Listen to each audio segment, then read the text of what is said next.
For him. Patrick, please sit down. I'll sit over here. Well, Mary asked us to, Mary and Gary asked us to read some of the memories of Patrick here. He is our godson. He didn't do much though, but very proud of you. So we'll read some of these articles out here. Speak up, Dennis. Which one first? Sure.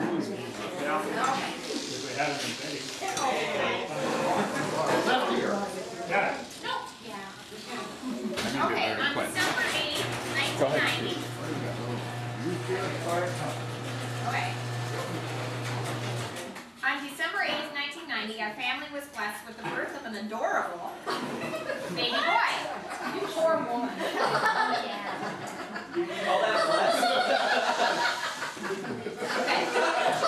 As a family, we all decided that the name should be Patrick Harold. Of course, your older brother Adam wanted to name you Bart, as in Bart Simpson. There was no way I was going to name my son after a cartoon character with a yellow spiky head. If she only knew.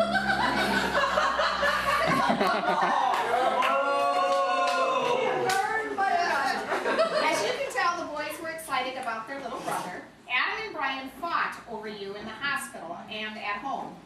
They wanted to hold you and feed you. Grammy was worried you would not survive all the manhandling from your brothers, but you were tough. Oh, there he is in his little his bathtub. I remember that. We'll pass this around. Everybody's trying to see. Everybody wants to see his privates. Haven't changed much in 18 years, I'm sure. I'm sure it hasn't.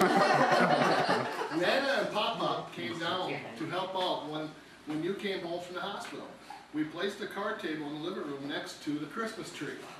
When Nana would go to change you and took off your diaper, off you would pee on the Christmas tree.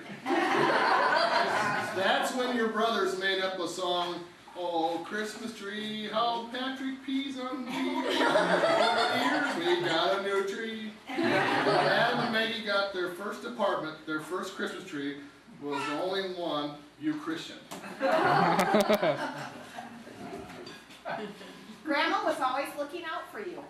When they came out for baptism, Grammy packed you in a suitcase, and I tried to take that on the...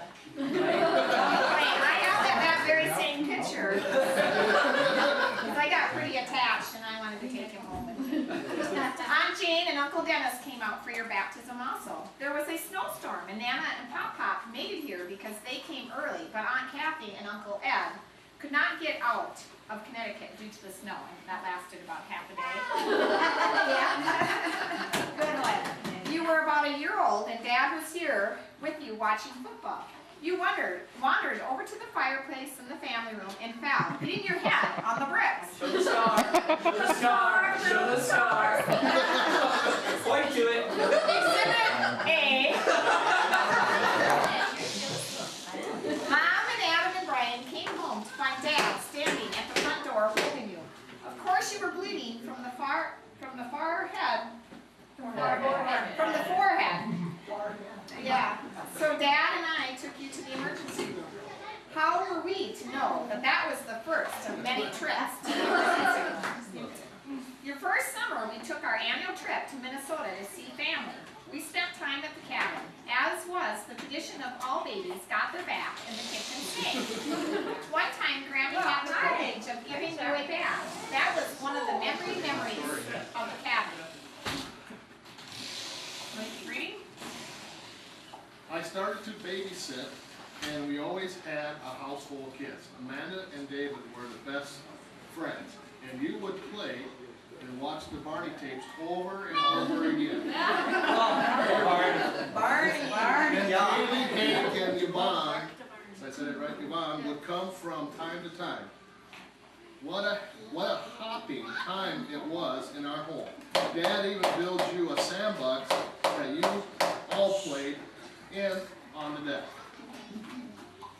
You were 4.5 years old and at the Alvaton preschool the week before you were to start kindergarten.